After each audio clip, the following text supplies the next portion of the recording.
नमस्कार दोस्तों, मैं डीसी यादव आप सभी का बहुत बहुत स्वागत करता हूं अपने ऑफिशियल यूट्यूब चैनल पे। और आज समाचारों की सुर्खियां बनी हुई है सुप्रीम कोर्ट का एक फैसला कि मुफ्त चुनावी घोषणा, जी हाँ, मुफ्त चुनावी घोषणा घातक परिणाम देगा। दरअसल ये सुप्रीम कोर्ट ने एक याचिका की सुनवाई करते हुए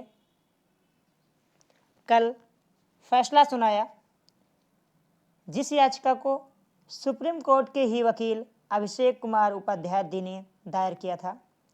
इन्होंने अपनी याचिका में कहा था कि जो चुनावी पार्टियां हैं, ये जब चुनाव का माहौल आता है तो फ्री की राजनीति करती हैं, जिससे देश को वित्तीय संकट का सामना झेलना पड़ सकता है। ऐसे पार्टियों का चुनाव चिन्ह और पार्टी दोनों निरस्त कर देना चाहिए।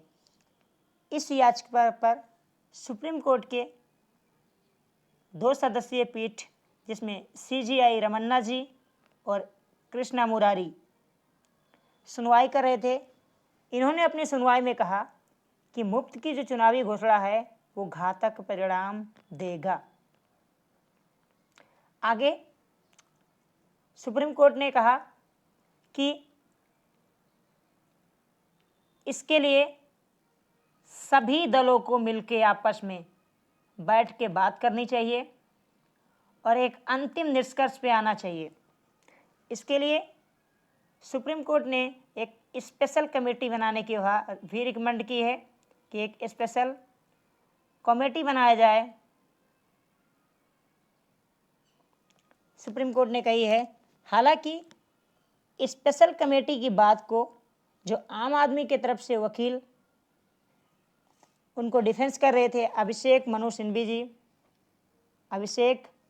सिंघवी, ये आम आदमी की तरफ से डिफेंड कर रहे थे, क्योंकि जो अभिषेक कुमार उपाध्याय जी ने याचिका दायर की थी उसमें कुछ राज्यों को उन्होंने हाईलाइट किया था, जिसमें दिल्ली की आम आदमी सरकार, जो दिल्ली में फ्री पानी, फ्री बिजली और महिलाओं के लिए फ्री बस टिकट है, इसको भी हाईलाइट किया था अभिषेक मनु सिंघवी जी ने। इस याचिका को जब सुप्रीम कोर्ट ने सुनवाई की तो इसे देश के लिए घातक करार दिया और कहा आने वाले समय में ये घातक सिद्ध हो सकता है, घातक परिणाम देगा। और इसका स्पष्ट उदाहरण है दोस्तों हमारे पास। हमने श्रीलंका में देखा, श्रीलंका में जो राजपक्षे जी की सरकार थी, उसका सरकार का गिरना, जनता का सड़क पे आना, राष्ट्रपति भवन पर कब्जा करना, ये सब दर्शाता था कि कहीं ना कहीं इसके पीछे फ्री की राजनीति ही सबसे बड़ी कारण बनी, जो श्रीलंका को डिफाल्टर के स्तर पे लाके खड़ा कर दिया था।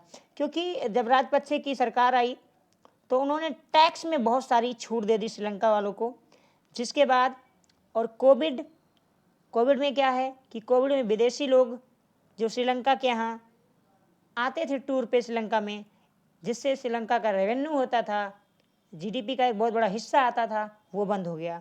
उसके बाद रशिया और यूक्रेन का क्राइसिस की वजह से अधिकतर रशिया, यूक्रेन जैसे देश के लोग श्रीलंका में एज ए टूरिस्ट आते थे, वो भी आना बंद कर दिए।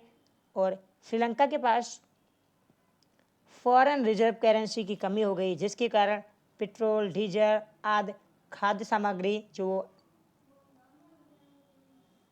दूसरे देश से मंगाते थे, उसके लिए गहन संकट पैदा हो गया। तो ये स्थिति भारत में कुछ राज्यों के ऊपर आ सकती है। कुछ समय पहले क्या हुआ था कि एक स्पेशल कमेटी, जो हमारे बड़े बड़े ऑफिसर्स हैं जैसे IAS के, डिफेंस के, लॉ के, इनकी एक बैठक हुई थी। इस बैठक में भी उन्होंने इस बात का संकेत दिया था कि यदि फ्री की राजनीति, फ्री की पॉलिटिक्स होती है और इसी तरह पैसा जनता के ऊपर तब बहाया जाता है जिससे सरकार को कोई भी उगाही ना हो, ऐसे में वो राज्य वित्तीय संकट में आ सकता है और हमारी स्थिति श्रीलंका जैसे हो सकती है। 2 दिन पहले की खबर है दोस्तों कि बांग्लादेश ने कहा चीन से जब लोन लेना तो बहुत सोच समझ के लेना। ये भी एक कारण था श्रीलंका का। और भारत के ऊपर क्या है कि विदेशी कर्ज बढ़ सकता है यदि हमारे पास ऐसे संकट आएंगे तो। ऐसे में सुप्रीम कोर्ट ने कहा है कि फ्री की योजना यानी चुनावी खैरात हमारे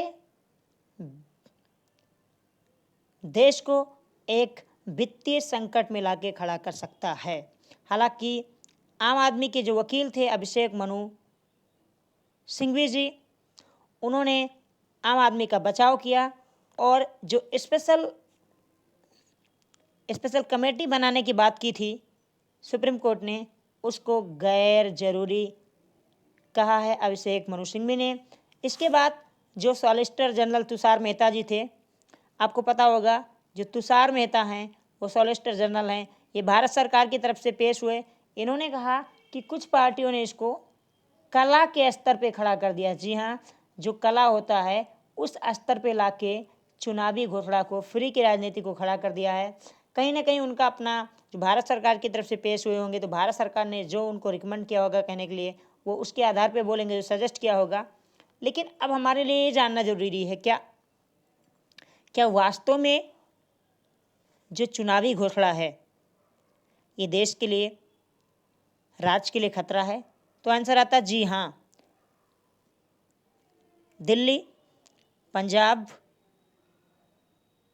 आंध्र प्रदेश, पश्चिम बंगाल, ये कुछ ऐसे राज्य हैं जिनकी जीडीपी आजकल क्राइसिस में चल रही है, जहां वित्तीय संकट कभी भी उत्पन्न हो सकता है। ऐसे राज्य जिनके पास वित्तीय संकट की कमी है, ऐसे राज्य जब फ्री की बात करते हैं तो उनके यहाँ और ज़्यादा संकट उत्पन्न हो सकता है।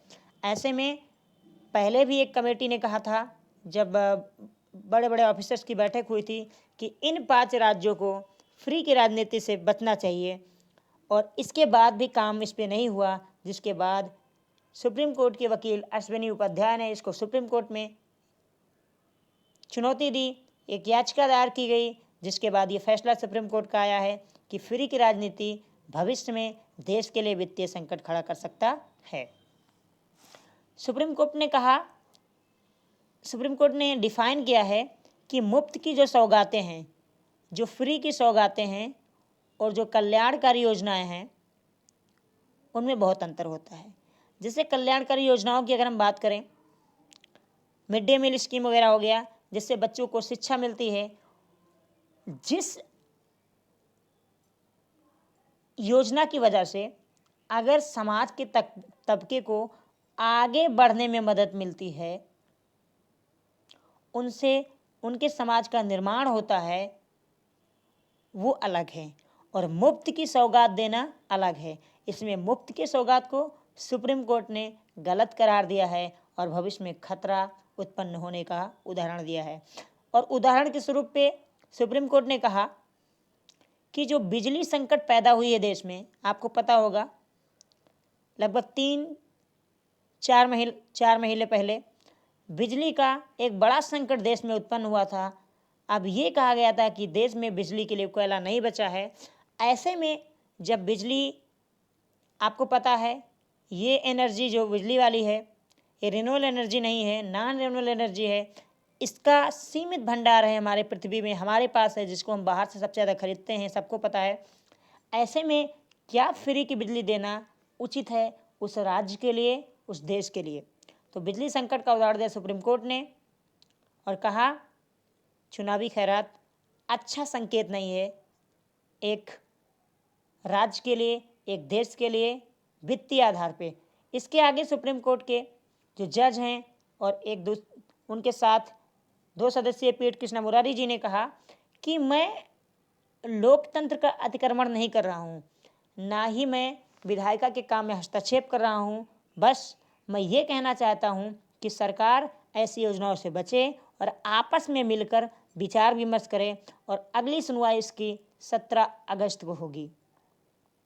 तो तब तक के लिए दोस्तों आप सभी को जय हिंद। 17 अगस्त को सुप्रीम कोर्ट का क्या फैसला आता है हम पुनः विचार करेंगे। अगर आप लोगों को ये वीडियो अच्छा लगा हो तो प्लीज़ दोस्तों सब्सक्राइब कर देना, क्योंकि आपके बिना सपोर्ट के मैं कुछ भी नहीं कर सकता हूँ। Thank you so much for watching this video. I love you.